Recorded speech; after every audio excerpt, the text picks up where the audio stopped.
할렐루야, 반갑습니다. 수원예수님교회 유용조 목사입니다. 오늘 2020년 2월 23일 복된 주일에는 로마서 15장 7절에서 33절 말씀을 중심으로 모든 민족을 향하여라는 제목으로 주님의 말씀을 듣도록 하겠습니다. 여러분은 그 선교 또는 선교사님이라는 말을 들으면 마음속에 어떤 생각을 하게 됩니까? 그리스도인들 주변에는 적지 않은 선교사님들과 또 그분들의 그 사역을 이따금씩 접하게 되는 때가 있습니다. 저 같은 경우는 최근 들어서 선교 훈련을 통해서 또 선교사님들이 많이 접하게 되었고, 또 주변에 지인이 선교사를 준비하는 경우도 있기에 이전보다 많은 그 경험을 접할 수가 있게 된 것 같습니다. 더하여 특별히 전에 읽었던 D.L. 오스본 목사님의 그 선교 사역의 체험들은 개인적으로는 적지 않은 도전이 되는 것 같습니다. 그래서 오늘 D.L. 오스본 목사님 선교사님의 기적, 하나님의 사랑의 증거라는 그 책 가운데 선교와 기적이라는 그 카테고리에 한 내용이 있습니다. 잠시 한번 나눠보도록 합니다. 1945년 아내와 나는 어린 아들과 함께 그리스도의 복음을 비그리스도인 국가의 사람들에게 전하고 가르치는 불타는 소원을 아는 선교사로서 배를 타고 인도로 향했습니다. 우리는 해외 경험이 전혀 없었지만 성령님께서 우리를 인도하셨습니다. 우리는 현지인들의 언어를 말할 수 없었기 때문에 우리의 계획은 즉시 사역을 시작할 수 있도록 현지인 통역을 채용하는 것이었습니다. 우리는 사람이 모일 수 있도록 큰 종려나무 잎으로 엮은 것을 세워서 그늘을 만들어 낮 시간에는 집회할 수 있도록 햇볕을 가리도록 하였습니다. 우리는 복음을 가르쳐서 힌두 교인들을 그리스도께로 인도하려고 했습니다. 회심한 사람들로 새로운 교회를 세울 생각도 했습니다. 우리가 이렇게만 했다고 한다면 분명 성공적으로 선교를 잘 했을 것입니다. 그러나 선배 선교사님들이 우리의 모든 활동을 전통적인 개념에 맞도록 할 것으로 강력하게 요구를 하였습니다. 우리의 신선한 생각들은 인도에서는 적합하지 않다. 미국식이라는 그런 딱지가 붙여졌습니다. 우리의 최고 우선 과제는 현지 언어를 배우는 것이 되고 말았습니다. 언어를 배우는 데는 최소한 2년이 걸리고 인도에서의 처음 사역 기간 동안에는 사역에 직접 참여하지 말라고 또한 말을 들었습니다. 이런 전망을 듣고 우리는 낙심스러웠지만 해외 사역 경험이 전혀 없었기에 우리는 그들이 최선을 알고 있으므로 우리 자신을 설득하려고 했습니다. 겨울 내내 우리는 힌두어를 이것저것 공부하는 것 외에는 아무것도 한 것이 없었습니다. 한 주에 한 번 나는 20명가량에 앉을 수 있는 그 자리가 있는 작은 선교관에서 작은 칠판에다 선교사가 전달하게 될 설교 제목을 놓고 가는 것이 바로 저의 하는 일의 전부였습니다. 비전이라고는 없었습니다. 선교 사역이라고는 한 주에 한 번 일주일 주일 오후 6시에 1시간가량 모이는 그런 모임이 전부였습니다. 집회에는 보통 12명 정도의 사람들이 참석했습니다. 이런 절망적인 전망에서 탈피하려는 절박한 노력의 일환으로 우리가 가진 빈약한 소유물을 팔아서 우리가 미국에서 성공적인 복음 전도자였다는 것을 알고 우리에게 2주 동안 특별 집회를 인도해 달라고 부탁한 적이 있었던 선교사가 있는 다른 도시로 갈 수 있는 돈을 마련했습니다. 우리는 그럴듯한 성공을 거둘 것을 상상했습니다. 그러나 도착해 보니까 비슷한 상황이 우리를 기다리고 있었습니다. 그들의 일상적인 관례를 따르기 위해 작은 무리의 그리스도인들이 모일 수 있도록 그들이 교회라고 부르는 작은 상가의 문들을 잠깐 동안 주일 6시, 저녁 6시에 열었습니다. 이것이 그 당시의 선교사적 생각이었습니다.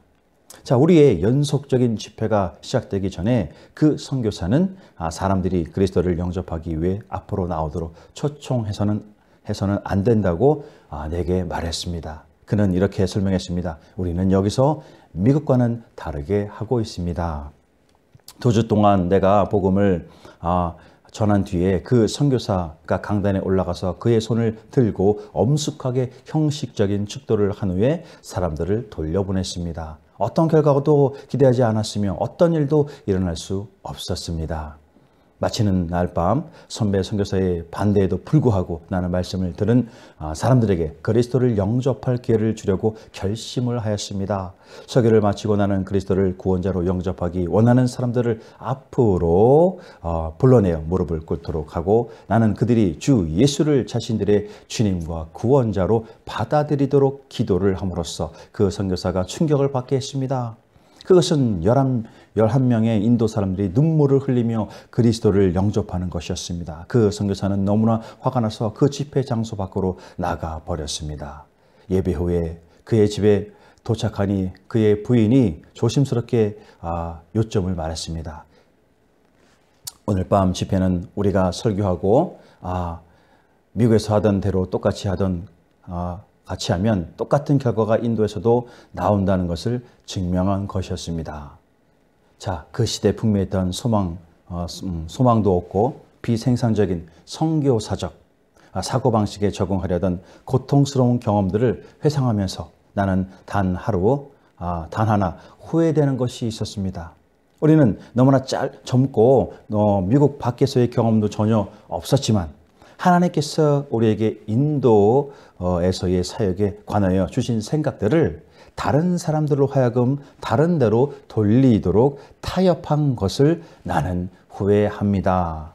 인도도 미국과 다르지 않기 때문에 우리는 큰 성공을 거두었을 수도 있었으며 많은 새 교회를 개척할 수도 있었으며 많은 영혼들을 그리스도께로 인도할 수 있었을 것입니다. 10달 후에 우리는 미국으로 돌아왔는데 우리는 그런 상황 아래서는 예수 그리스도가 살아계시다는 것을 비그리스도인들에게 결코 확신시킬 수 없다는 것을 깨달았기 때문입니다. 우리는 그분의 능력을 증명하기 위해서 기적이 필요하다는 것과 그리스도께서 행동으로 나타나는 치유의 기적들을 일으키는 성경적 진리를 우리는 배우지 못했다는 것을 깨달았습니다. 집으로 돌아온 후에 많은 날들을 우리는 금식하고 기도하며 우리의 괴로운 영적인 공경에 대한 해답을 찾았습니다. 많은 무리가 전능하신 존재를 찾기 위해 헛된 수고를 하고 있는 것을 우리는 보았습니다.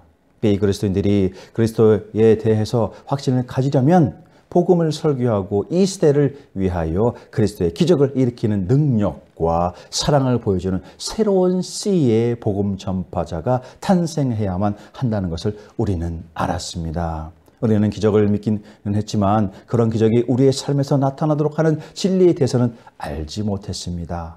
만일 눈먼 사람이 보게 되고 귀 먹은 사람이 듣게 되고 못 걷는 사람이 걸으면 나병 환자가 깨끗함을 받았다면 수천 명의 사람들이 주님을 믿고 구원 받았으리라는 것은 우리에게 너무나도 분명한 것입니다. 수많은 사람들은 표적과 기사와 기적으로 확증되는 예수 복음의 내용들을 들어보지도 못하고 살다가 죽어가는데 그 시대의 그리스도인 리더들은 기적을 성경에 기록된 시대의 것으로 되돌려 놓은 것처럼 보였습니다. 우리는 외롭고 무력하고 패배한 것 같이 느껴졌습니다. 그러나 하나님께 감사할 것은 우리가 희망을 버리지 않았다는 것입니다. 이 세상에서 예수 그리스도의 진정한 사명은 기적의 사명이라는 것을 우리는 알았습니다. 그래서 우리는 기도하고 금식하며 하나님께서는 우리의 기도를 들으셨습니다. 할렐루야. 자, 진정 우리 그리스도인들은 교회의 선교에 대한 사명을 깨닫고 어떻게 하면 영혼 구원의 복음 그 선교에 동참할 수 있는지 생각해 보아야 할 것입니다. 그리고 이 가운데 하나님께서 복음 선교 사역을 위해서 우리 각자에게 주시는 소명을 발견하고 이에 순종으로 나가야 할 줄로 믿습니다. 아멘이십니까? 자, 오늘 본문을 보면서 먼저 8절에 바울은 예수 그리스도께서 할례 곧 유대인의 수종자가 되셨다고 말을 하고 있습니다. 자, 유대인들은 종종 선택받은 백성으로 불렸습니다. 그러면 바울은 그들이 무엇을 위해서 선택받았다고 말하고 있는 것입니까? 자, 8절에 보니까 내가 말하노니 그리스도께서 하나님의 진실하심을 위하여 할례의 수종자가 되셨으니. 자, 이는 예수 그리스도께서 유대인과 이방인들을 차별하지 않고 모두 받아주신 이유와 목적을 구체적으로 설명하고 있는 것입니다. 먼저 할례는 이스라엘 백성에게 해당하는 것으로서 하나님께서 아브라함과 맺은 언약의 표이며 인으로 받게 한 것입니다. 이처럼 이방인과 구별되어 선택받은 선민의 상징으로 해온 바로 할례는 유대인의 약속과 특권의 표가 되는 것입니다.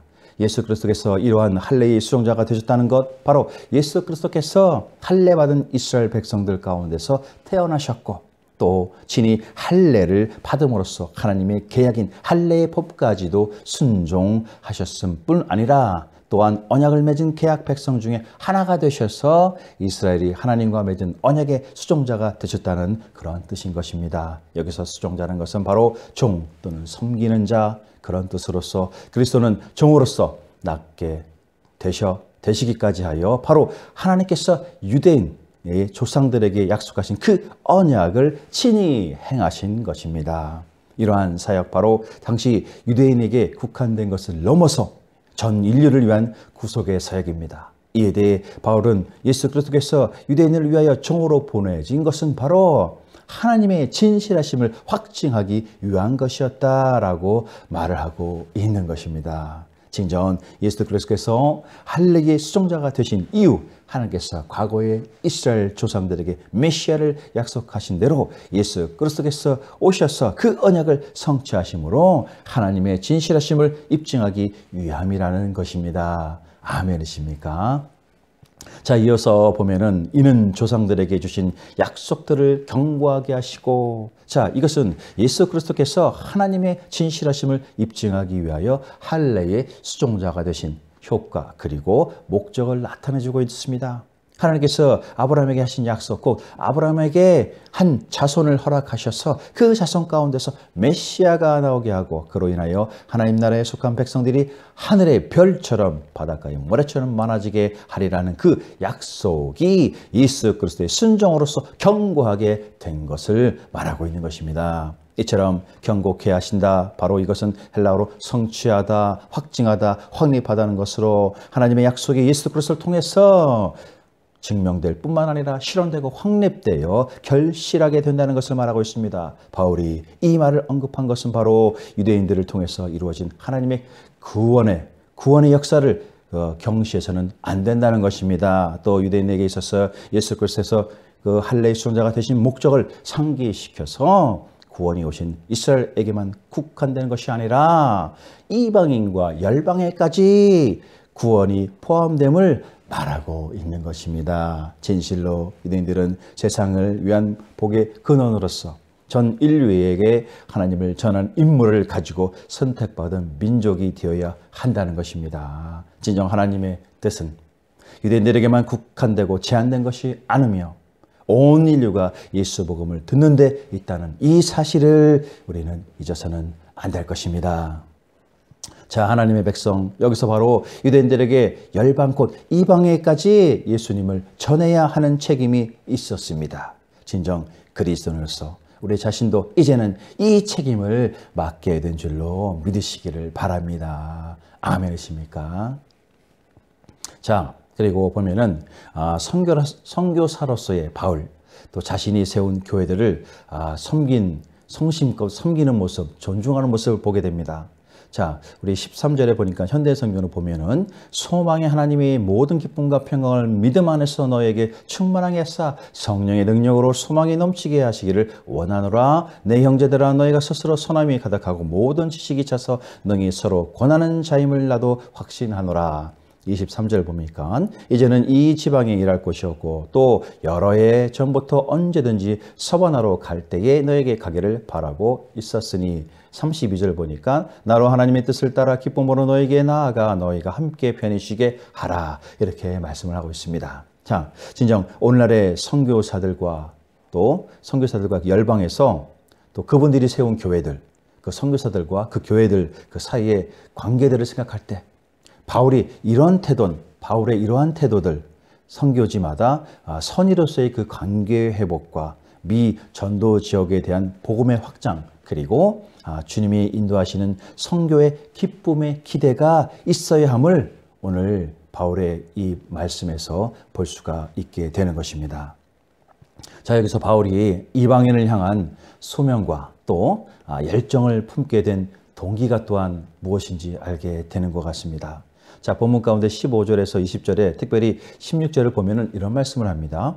이 은혜는 곧 나로 이방을 위하여 그리스도 예수의 일꾼이 되어 하나님의 복음의 제사장 직분을 하게 하사 이방인을 제물로 드리는 것이 성령으로 거룩하게 되어 받으실 만하게 하려 하심이라, 이렇게 말씀을 하십니다. 자, 이것을 좀 쉽게 현대 성경으로 보면 이 은혜는 곧 나로 이방을 위하여 그리스도 예수의 일꾼이 되어 하나님의 복음의 제사장 직분을 하게 하사 이방인을 제물로 드리는 것이 성령 안에서 거룩하게 되어 받으실 만하게 하려 하심이라, 이렇게 말합니다. 자, 바울은 그리스도를 결박하여 예루살렘으로 잡아오기 위한 그 다메섹으로 가던 중에 부활하신 예수 그리스도를 만나고 나서 이방을 위한 복음의 사도로서 부르심을 받게 되었습니다. 자, 이는 곧 사도직의 은혜가 그 이방인을 하나님께로 인도하는 거룩한 사역의 성취를 위해서 바울에게 주어진 것이다 라는 겁니다. 이 같은 사역, 바로 예수 그리스도께서 친히 바울에게 맡기신 사도직으로서 이 같은 직무는 복음 전파의 직무와 제사장의 성격을 가진 직무로서 진정 바울의 사명은 이방과 또 열방을 하나님이 받으시기에 합당한 제물로 하나님께 드리는 사명을 부여받은 것입니다. 아멘이십니까? 자, 오늘 본문은 바울이 로마 교회에 보낸 서신의 일부로서 일종의 초기의 그 선교와 관련된 글로서 선교 회보라고 볼 수가 있을 겁니다. 자, 여기서 바울은 로마 교회가 여러 가지 필요들에 관심을 기울이도록 바울은 말하고 있습니다. 먼저는 바울은 자신이 서바나, 곧 지금의 그 스페인으로 갈 계획이며 거기에 갈 수 있도록 로마 교회 성도들이 지원해 줄 것을 요청을 하고 있습니다. 자, 바울은 그들에게 재정적 지원을 요청하고 있는 것입니다. 자, 로마서의 그 이 부분, 바로 본질적으로 선교비 그 지원 요청의 서신이라 볼 수가 있습니다. 이어서 이는 예루살렘 교회가 재정적 어려움에 처해 있음을 지적하면서 로마 교회가 당장의 도움을 주지는 못할지라도 지원을 해줄 수 없다 하더라도 기도 부탁은 기도는 해줄 수 있다라는 그런 말을 하고 있는 것입니다. 자, 그리고 바울은 로마 교회에 그 자신의 신변 안전을 위해 기도해 줄 것을 요청하고 있습니다. 자, 그래서 재정적 지원을 요청하고 있고, 또한 기도 부탁을 하고 있고, 또한 자신의 신변 보호를 위해서 또한 기도 요청, 중보 기도를 요청을 하고 있는 것입니다. 자, 여기서 보면 바울이 그 필요에 대해서 말하는 의도가 있습니다. 자, 우리는 그 선교사님들이 끊임없이 직면하게 되는 필요들이 있음을 알게 됩니다. 자, 재정적 필요, 또 동역자의 필요, 그리고 신변 안전의 필요가 바로 그것입니다. 바울은 로마의 그리스도인들이 더 넓은 시야를 가지고 자신들의 필요를 넘어서서 다른 사람들을 돌보는 책임에 대해서도 인식하고 또 이에 또한 그 권면하고 또한 도움을 구하고 있는 것입니다. 바로 이 같은 모습, 오늘날의 선교사님들의 사역의 가운데서도 필요한 부분이라는 것입니다. 자, 계속해서 보면은 오늘 그 20절의 바울의 소명은 이전에 아무도 간 적이 없는 지역에 담대히 가는 것과 또 그리고 예수 그리스도의 그 이름이 한 번도 불리지 않는 지역에 가는 것을 말하고 있습니다. 진정 바울처럼 실제로 그런 소명을 가진 실천한 선교사가 우리 가운데 있음을 우리는 또한 쉽게 또한 종종 만나게 됩니다. 제가 전에 그 부격자로 있었던 교회에서 필리핀 그 민도르 섬의 원주민을 섬기시는 한 선교사님을 짧은 시간이지만 선교팀과 함께 다녀온 적이 있었습니다. 선교사님은 그 만학도로 신학을 마치시고 60이 되셔서 선교지로 오셨다고 이렇게 알고 있습니다. 자, 선교지에서 몇 년간의 그 현지 언어를 배우고 도시가 아닌 산골 오지를 그 찌푸니를 타고 다니면서 원주민 교회를 세우시고 또 학교를 세우고 유치원을 세우고 또 병원을 세우시면서 그 지역 사회에 깊숙이 들어가시어 현지인보다 더한 사역을 하고 계셨습니다. 10년 넘는 사역 가운데 그 여정을 이로 말로 다 표현할 수는 없겠습니다만은 단 한 가지 분명한 것은 선교사님과 함께 하시는 예수님의 인도하심이 없이는 무엇 하나 할 수가 없었다는 것입니다. 진정 선교뿐만이 아니라 주님의 그 영원 구원의 일은 성령님께서 주관하시고 주장하셔서 이끄시는 줄로 믿어지는 기적임에 틀림없다는 것을 또한 배우게 되는 것입니다. 아멘이십니까? 자, 바울은 로마를 거쳐 서바나 지금의 그 스페인의 미개척지로 가기 전에 먼저 예루살렘에 돌아갑니다.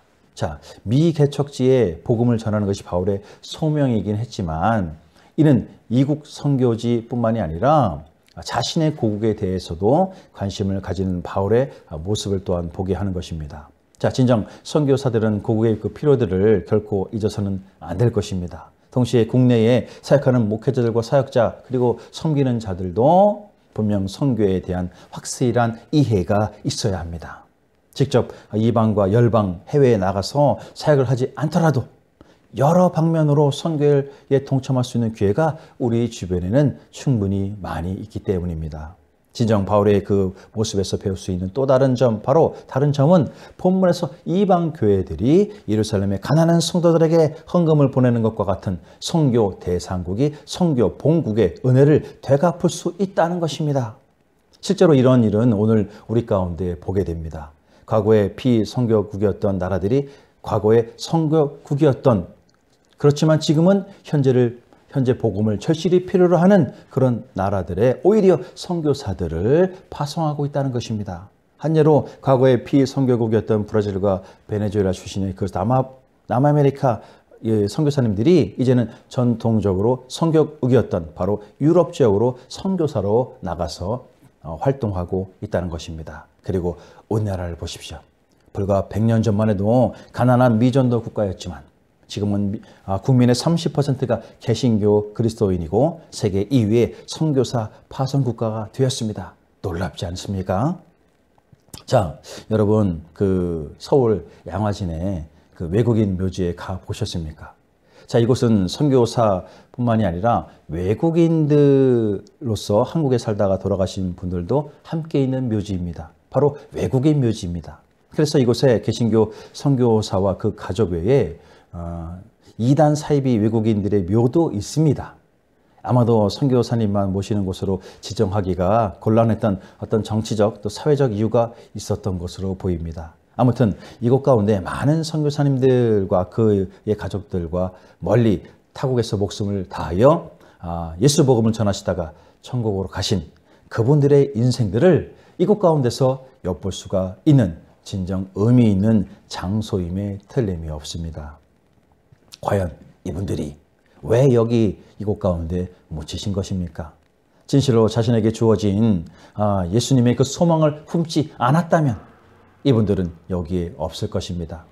그렇다면 우리는 아직까지 미전도 종족으로 남아서 영혼의 미개로 살고 있을지도 모르는 것입니다. 그러면 나라의 30%가 되는 개신교 그리스도인들은 어떤 우상을 섬기고 있을지도 모르는 것이며 세계 2위의 선교사가 파송은 세상 주관자의 노예로서 육의 안락만 선전하는 도구가 되는지도 모르는 것입니다. 그렇다면 우리는 지금의 영혼구원의 그 열매로서 혜택을 받는 이 현실을 진정 감사와 함께 받은 은혜의 보답으로서 다른 이들의 영혼구원의 도구자들로서 살아가야 함은 당연한 것이 되는 줄로 믿습니다. 자, 말씀을 좀 정리하면, 자, 오늘 바울은 그리스도인들의 신앙의 양심 자유 문제로서 서로 갈라지지 말고 용서하여 하나로 합할 것을 본문에 속한 그 본장에 속한 앞에서 말하고 있습니다. 그러기 위해서 그리스도인들은 예수 그리스도의 그 삶을 본받아야 한다고 말을 하고 있습니다. 그리고 바울은 이방을 위한 사도였기 때문에 자신이 로마의 교회에 편지할 권한이 있음을 밝히고 있고, 또한 서바나로 가던 도중에 로마 교회를 잠시 방문하겠다는 계획을 밝힘으로써 로마 교회에 자신의 중보 기도를 부탁하고 있습니다. 자, 진정 이방 민족에 대한 복음 전파의 사명, 과거나 지금이나 한치의 변함이 없는 것은 분명한 것입니다. 바울의 로마 선교가 아니었으면 열방이 예수 복음의 혜택을 어떻게 누릴 수 있었겠습니까? 바울의 이방 선교는 오늘 우리에게 또 다른 이방 민족에게 예수 복음을 전하도록 요청하고 있는 것입니다. 열방 곳곳에 많은 선교사들이 있음에도 불구하고 예수 복음의 혜택을 아직도 못 누리는 곳이 있습니다. 아프리카, 중남미, 아시아, 이슬람권 진정 예수 복음이 전해져야 할 것입니다.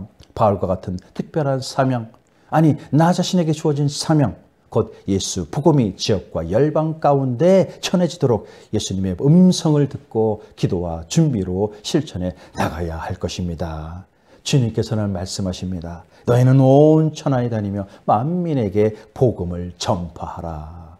이 시작되는 한 주 영혼들을 향한 마음을 품을 수 있도록 주님께 구하고 열방을 변화시키는 자가 될 수 있는 기회가 우리 모두 각자에게 주어지기를 예수님의 이름으로 축원드립니다. 할렐루야.